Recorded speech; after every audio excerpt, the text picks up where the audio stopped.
Hi and welcome everyone. Very excited to launch News on Reuse by Safia Qureshi. And this is our first episode. So in case you're wondering when and how did this start, you are one of the first few to catch a glimpse of our episode one. And this episode is going to be a big cracker for us because it's at the cusp of a really monumental development that we are seeing. And of course, no other better person to bring in than Jane Martin. Today's discussion will be on the topic of will Wales be given the green light for reuse in its upcoming DRS? Big topic for everybody right now, and we felt a fantastic way to kick off our news on reuse. So, Jane, would you like to tell the viewers a little bit about yourself? Hello, yeah, thanks for having me. So I'm on a mission to make reuse second nature. And I've come to that journey from the past 6 years. I've been leading City to Sea, an environmental not-for-profit organisation, and actually running reuse trials, looking at consumer behaviour, market behaviours, but also doing trials of our own in cup schemes and in the retail environment. So I've really had the chance to look under the bonnet of some reuse systems. We recently sadly closed City to Sea, but I'm continuing my work in the space. I'm lucky enough to sit on DEFRA's PAC UK Communications and Behaviour Change Board, looking at EPR rollout. And I'm also providing consultancy to anyone and everyone who's interested in building a new reusable economy. So it's really great to be here today. And it feels like an absolutely pivotal moment at the moment in reuse. Everyone's talking about it at the beginning of 2026. And our government faces a tricky challenge. Are they going to pull rank on Welsh government and delay glass and reuse Mhm. and potentially hold us back? Mm. Or are they going to enable Wales to diverge and lead the way so we can build momentum behind reuse in the United Kingdom?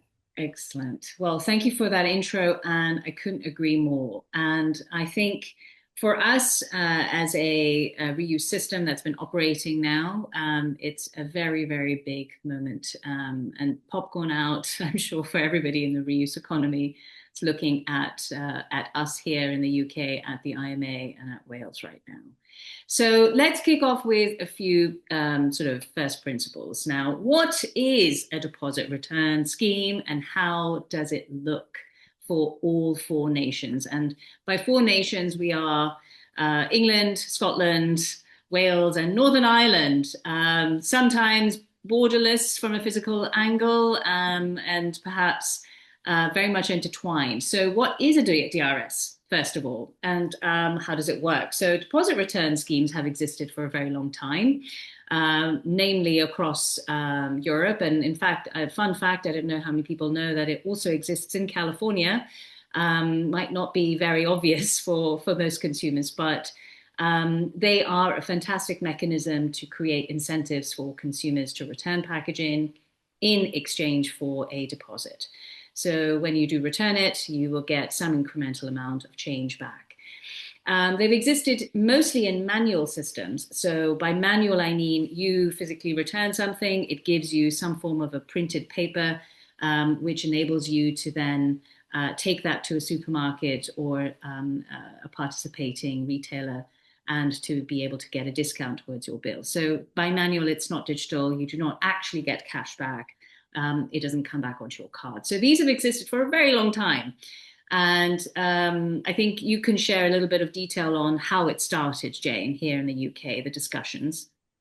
Yes, yeah, and actually, I was thinking back to 10 years ago when Natalie Fay, our founder, started City to Sea, back in 2015, and I remember her saying, "Oh, when the United Kingdom has a deposit return scheme, we can move on. Our work here is done." And here we are now, and it's just sadly not as simple as that because reuse is at risk within DRS.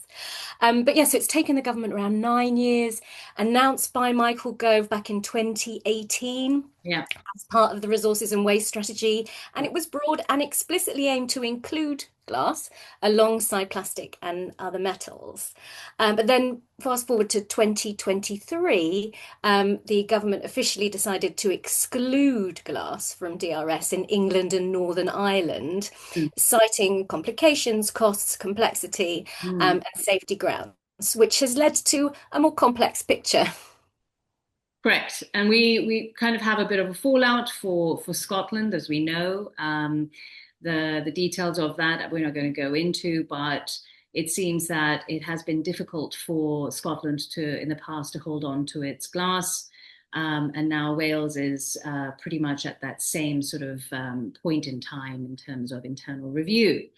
Now, what I think is interesting, perhaps, to mention here is the difference. So, what does DRS look like across those four nations as of right now? They are scheduled to launch the single-use DRS component by October 27, and that is to be rolled out across England and Northern Ireland, as well as Scotland. So those three nations are full steam ahead.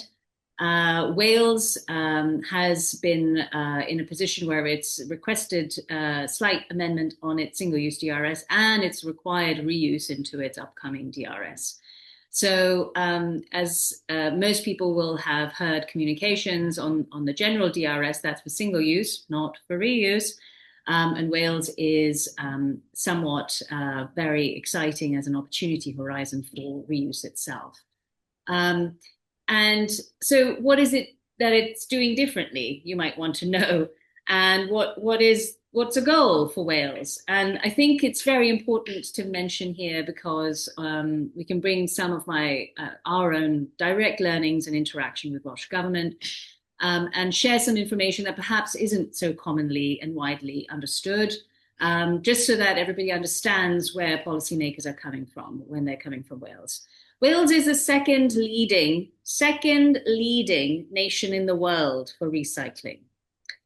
Second leading nation in the world for recycling. I just want to repeat that because nobody really, in their day in, day out realizes this fun fact until you're in the sector or you're looking at this in more detail. And from that position, then naturally, their course is to continue in a leadership role, as opposed to devolve back to the basic standards of what might be occurring elsewhere. And I kind of understand this mindset to some degree, is to continue looking forward and leading a market towards ever more challenging goals so that we can at least continue with this expertise in-house. So in some ways, we're very lucky to have Wales as part of our nation, one of four at our doorstep. And they are supporting reusable containers to be within the upcoming DRS 2030. They are also looking for large-scale trials in Wales, and they want their infrastructure to be localized for reuse and their capabilities to go beyond recycling. And that's very natural. That's a very normal progression for Wales. And part of that, of course, is to start to initiate reuse targets. And we know reuse targets are critical alongside an infrastructure scheme where DRS comes in, is to make it meaningful from an economic perspective, an environmental perspective, to include targets. Otherwise, without targets, there's very little meaning in building and creating an infrastructure play in the first place. So these things combined are what Wales is requesting. It's saying that we want to have capabilities of increasing these targets over time as well. And they've created a space and time to hear from the market. And that's how we were involved with them from the summer of 25, invited into creating evidence in terms of how reuse has worked at scale, but also speaking to industry and showing them as much of this information and data as possible. And so they have concluded that particular call for evidence and initiation with industry, which concluded in November and put in a draft regulations, which is now coming in front of the IMA. I should just add a little bit of detail before we go into this IMA discussion, because I want to celebrate the fact that we are here. And there's a reason why we kicked off our Knees on Reuse on this, because similar to how Jane is describing the journey of City to Sea, Club Zero started as, in this industry, thinking about the future and developing it before it existed since 2015 as well. And it's 2026. And we have one of our four nations saying they want reuse in their DRS, saying they want reuse targets. And this is a fantastic development, which I want to acknowledge. But within that, there's a lot of detail here. So it's not just DRS. It's not saying we want manual DRS, as we've seen across the European Union and elsewhere. It's saying we want a first of its kind digital DRS, which includes traceability, which brings the entire system into a 21st century modernized technology infrastructure, a digital infrastructure, not manual infrastructure. And this means that in an internet age environment, we have immense capabilities of really moving the needle and moving it forward. So part of that scheme also includes curbside. Now, curbside, traditional DRS mechanisms involved a consumer taking their packaging to a retail outlet or supermarket, putting it into a massive machine, as mentioned earlier. Curbside involves a consumer actually not having to leave their home, but returning it curbside, i.e. from home, placing the reusable packaging into a box and having somebody collect that once a week, similar to how the rest of your waste management is managed. And this is a game changer because what it does, it creates a fantastic environment where you can create a large throughput of reusable packaging from curbside, enhance the reuse and return rates, and really make this into a massive, massive behemoth infrastructure. And that leads to subsequent savings because governments are no longer paying for waste management and waste landfill, et cetera, et cetera. But they're focusing on technologies and driving that through a lot of visibility through digitization. Bit of a mouthful. I'm going to stop talking now and we're going to move into the IMA, but I wanted to create a place and time to talk about digitization because as a tech company, we believe naturally in a world which is driven through visibility, traceability, data, insights, so that we know where we're going in the next 20 or so years. So I'll now move into our key talking point, which is what is the Internal Markets Act? And what are they exactly reviewing? Yes, so this is a piece of legislation brought in 2020 after mainly as a response to Brexit, because the Single Market Act was no longer relevant to the UK, and it was designed to ensure the free flow of goods and services across the devolved nations. So it's really about, making sure the market is working, making sure a product in one nation could be sold somewhere else, and breaking down barriers to trade. So that's the piece of legislation which is currently under review, and Wales have asked for an exclusion from that to allow their DRS scheme to differ from other devolved nations. Now, previously, England vetoed Scotland's DRS scheme, which was due to launch some years ago, and Wales are also concerned that if this happens to them, that would threaten their DRS scheme. So there's some politics being played here, basically, which is never great. And I suppose the argument from Welsh government partly is that, well, glass was always in the original scope of DRS. So rather than them diverging from the rest of the UK, actually it's England that has kind of triggered this change. Yeah. So tell us about, I know, is there a response due soon? You mentioned in a couple of weeks. Imminently. We believe the decision will be made unless I'm given an update. But yes, through our discussions with several parties, we believe it is imminent. So within the next week or so. The reason for the timing is also critical. The application for Welsh DMO has been submitted or has lapsed now, and the applications are in. That's being reviewed. There's a draft regulation by Wales. They want feedback on that so that they can finalize that and submit that by March, ahead of any re-election that might be occurring in May. That might change the course of things. So they naturally want to get all of this nicely delivered, closed up before it's completely upended. And I think the timing of this is really critical. Mm. Yes, absolutely. And what's, I think, key as part of this is that we understand that there's been politics in the past which have led to some of the requests from, like, as part of Scotland specifically. And we don't think that those politics necessarily will play into the decision at this point, which is healthy, I suppose. Being a Labour government and majority Labour in Wales, we believe there's less of a political rift as there was between the Conservative Party and the SNP at the time.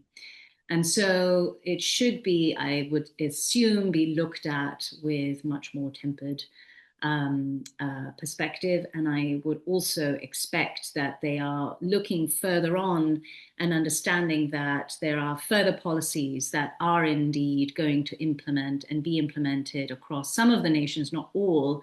And if they set a precedent now with how they decide, then those will also be impacted. And the reason for this is because policy typically doesn't come, fully across all of the nations. There've been sort of, I guess, residual policy which is applied to Northern Ireland. So there's something that's going to apply to Northern Ireland specifically on single-use plastic bans, etc., which won't necessarily apply to the rest of the three nations. So you have to kind of factor in a number of discussion points that are going to come round onto the same subject matter. And so they will be considering all of this into their decision. So, okay, so why, I mean, and this is a hot area for us to discuss, is, why is this not straightforward? And why is there a huge resistance to the inclusion of reuse in DRS in Wales by 2030? I think a lot of people, when people being industry partners in policymakers, nobody disagrees in a future without waste. And nobody disagrees that reusable packaging is indeed less wasteful than single-use packaging. And so from a first principles perspective, when you sit down with industry, public sector or private sector, everybody seems to be on the same page until you start to say, okay, well, perhaps we could now do this by this date. And then you start to see a very different reaction from industry particularly. So the question here is, why is there such a pushback? Now, what we have seen directly from our roundtables where we've convened public and private sector to look at opportunities in Wales in exactly this context, we found that there's typically three key things that arguments, let's say, against an exemption, right? An exemption from the Internal Markets Act. And the first is resource constraints. We hear this day in, day out from industry that they do not have the necessary means or resources to deliver reuse within DRS, as well as the standard DRS, which they're being asked to deliver. So they see this as a separate, work stream, and they don't have resource for it, and they don't have the people or the time for it. The second is investment. So investment criteria naturally for a single-use DRS looks very different to a harmonized single-use and reuse DRS. And those requirements mean that in the short term, the way that the mechanism works for DRS is that retailers have to provision and instruct and install the infrastructure required, and over time it gets paid back, and they get paid fees on behalf from the DMO. So it is a cash flow constraint. There is more required to invest in the infrastructure, which then is paid back over time. And the third natural aspect is they're looking at the digital infrastructure needs from Welsh Government, and they're not quite sure how this works. They've done very little work in this space, if anything, and they are still very much in the mindset or thinking in the more rudimentary systems that we have seen, which are pre-internet. And how do you reconcile what Wales is asking for when alongside you are looking at technologies which are completely redundant in today's average supply chain, and bring something meaningful that essentially upgrades it to the standards that Wales is requesting? So they see it as a largely unproven system and model and a first of its kind, and naturally very, very nervous about it because it isn't something that is taking away their risk appetite at this point in time. They're considering it as something that they will increasingly have to focus on. And so right now is not a good time. That's the clear message that we get. Mm. And, I guess a crucial difference between the reuse DRS system that we had in the 1950s to around about the 1980s, which was very much about washing glass for reuse. The key difference is that that wasn't digitally enabled in any way, which is what's Yeah, exciting about where we're going now and what we could learn and yeah, establish. And I guess sort of just zooming out from that, reflecting on that, thinking back to the 1980s when when England or we jumped in behind the US and fully invested in the single use system, going to things like more processed foods and for convenience and on the go. There's definitely a difference in behavior there between what we did in the UK and what you see in Europe, where a lot of those European countries held on to their reusable systems, their DRS systems. And so that transition for them, they're not making a leap, they're not doing something new, they've just kept it going, yeah, which is great because it allows us to see lots of data and insights on how those systems have failed. And exceeded expectations in many cases in Germany. yeah. And I guess, the point to make really is an obvious one, but as an industry, we are heavily, heavily invested in single use and have been for 30 years. And change is scary. And certainly I've seen, various questions around, oh, will it be more able to be subject to fraud? Will it fail? Will there be confusion? And I think those are all reasonable concerns. I guess that the thing that I am always thinking of when I hear those concerns are, does our current system actually work? Is our current single-use system, is it fit for purpose? Is it right for our communities, for our environment, and for industry? We have a huge problem with illegal fly tipping and waste dumping in the news at the moment. The impacts of single-use waste environmentally. We know the plastics recycling industry is sadly struggling, and some recycling plants in the Oh, UK have closed. yeah. So, we have to remember what we're doing here is improving a system that currently needs to be improved, Right. not causing a massive sacrifice. Absolutely. And I mean, just speaking on not on behalf of industry, but there is, of course, something that's a very well proven angle to this is uh, anything that is requiring organizational change is always going to be the hardest thing to execute on because organizational change, and I don't mean you are, sort of from a producer angle, you've got multiple SKUs, you've got teams that are embedded and have a deep, rich history of understanding how those SKUs work, how they're sold, who the process behind that, the operational needs of different teams, etc., marketing, sales, all of that. And suddenly you're saying, okay, we're going to have to disrupt this entire model. In some organizations, that means completely hiring helicoptering in a new team to then execute on the new plans. Sometimes completely firing your existing team structure or reorganizing teams, which is the hardest, and culturally moving you from where you were to where you need to be. And so that in itself is one of the hardest things any consultancy that has ever advised any large organization will tell you. Organizational change is the hardest thing to execute. And so we understand that. But we also understand that if your problem is this, you're not going to get out of that problem unless you actively work towards that problem. And where we, of course, are trying to create as much visibility of that is at its public sector, because public sector naturally is burdened with the cost of dealing with waste. EPR has now made it very clear that there is a producer's pay approach, and that's largely accepted. And the next evolution of that is going to be frameworks, and those frameworks are DRS because they're national frameworks and they make it easy for a consumer to participate.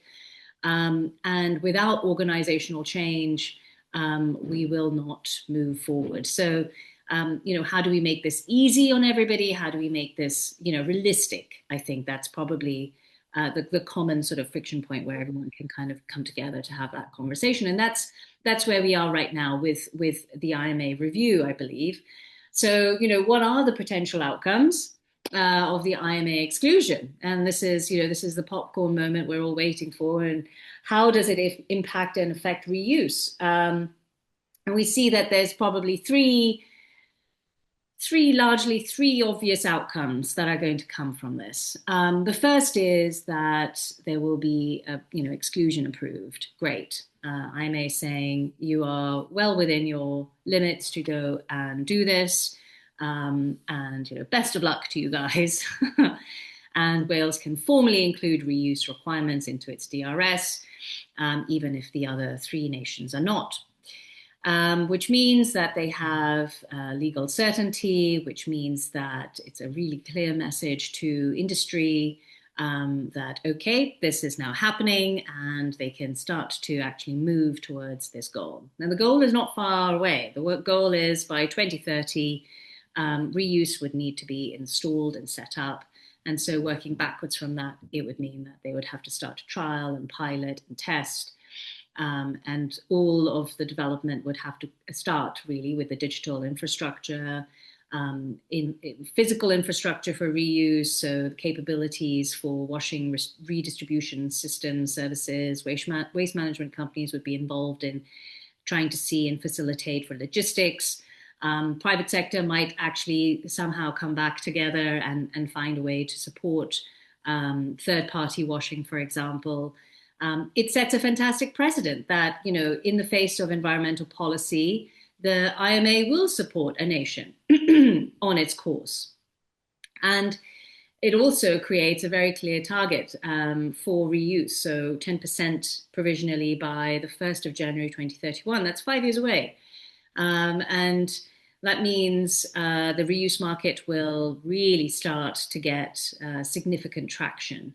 And we will start to see digitization of packaging. We will start to see development of in-house teams across producers to develop reusable packaging, working with their existing supply chain in the continent, but bringing that knowledge here, bringing the molds here, producing the packaging here. We'll start to see reusable glass, plastics, and any other material that is available for producers to enhance this. So really interesting, exciting outcome.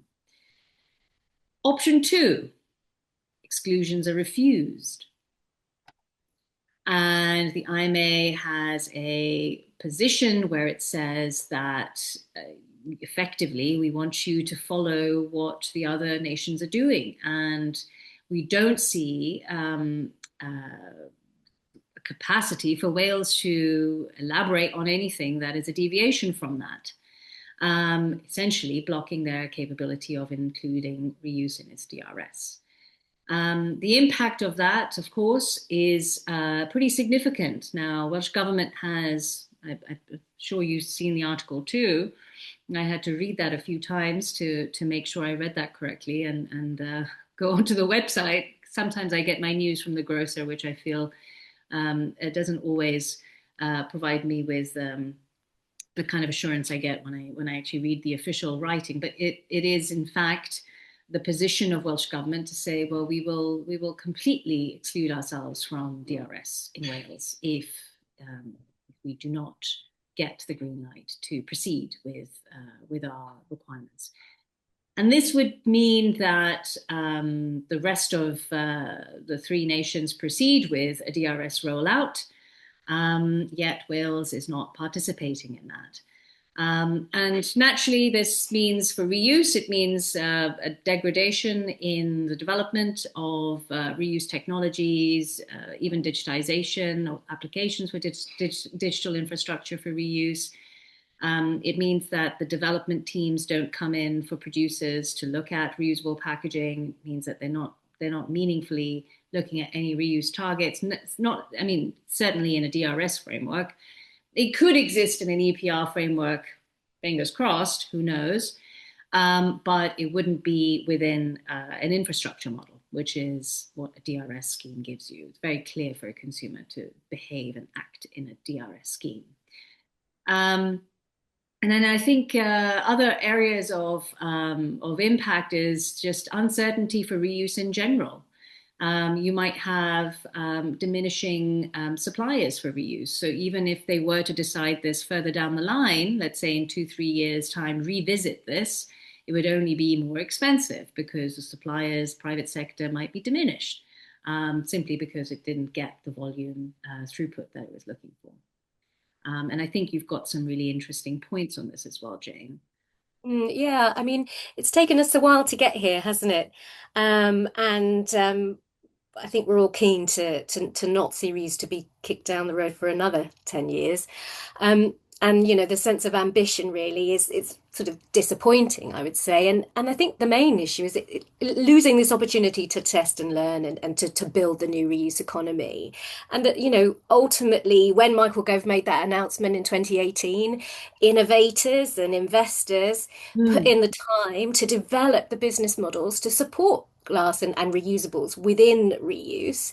And now, with the change of that policy and with the mm, rolling back of the ambition, mm, ultimately that's bad for our economy, right? Because those people that have invested are fundamentally sort of hung out to dry. And mm. that results in lost knowledge and lost infrastructure, but also redundancies and businesses closing. And, we've sadly seen some of our reuse colleagues closing, like again, who had a fantastic washing facility solution. In Wales Um, as well. Yeah. yeah, to be used in Wales, and I mean, obviously City to Sea for many reasons it has closed. So it creates this, as you say, this vacuum, Mm, in yeah. between the words, the ambitions and the words and the deeds. And actually it's the actions that we need to see so that, we can have investor confidence in reuse, so Yeah. that we can build and we can generate these jobs. Yeah. Um, and fundamentally for me, I mean, I just Wales seems like the perfect place to take this forward. You've got a great culture where people are proud of recycling that can build. It's a fertile ground. You That's said about the brilliant recycling rates. The charities that are supporting this are talking about, the many environmental benefits around mm, litter and on consumer behavior. There is an argument being made that people are going to be confused if it's different in Wales to somewhere else. But that doesn't really hold true, does it? When you think that the plastic bag levy was brought in Wales and then rolled out the rest of the UK, and it's yeah. traditionally been a leader, a testing ground Yeah. that can then de-risk that move. For the rest of the UK devolved nations, as and when that time comes. So, for me, I just keep always come back to the waste hierarchy and reflect on, why isn't our legislation or trade really putting its money where its mouth is in terms of reuse being above recycling? Agree. 100%. And then I think the final outcome is the third outcome, which is conditional approval. And conditional approval, we're hoping for either the outcome number one that I mentioned or outcome three. So we at least have something approved or something agreed on conditions that the IMA comes back with. It could be um, setting it up slightly differently. The timelines might be structured differently to take into account some of the resource constraints that industry is facing. For example, it might acknowledge the ambition, but it might say, okay, could we have it look a little different? And so this could be time involved. I'm not sure. We'll find out. There might be adjustments on just to reduce market friction, I suppose.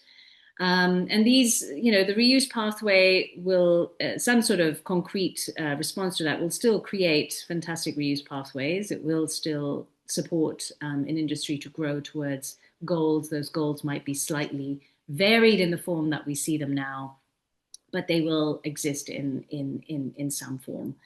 Now, I think what we want is certainty, and I think speaking to industry and speaking to not policymakers, but generally anyone who is going to be forced to develop something at the end of on the other side of this are looking for certainty as opposed to the lack of certainty or delays, because that's really where everybody sort of sits in limbo. It's not helpful for private or public sector.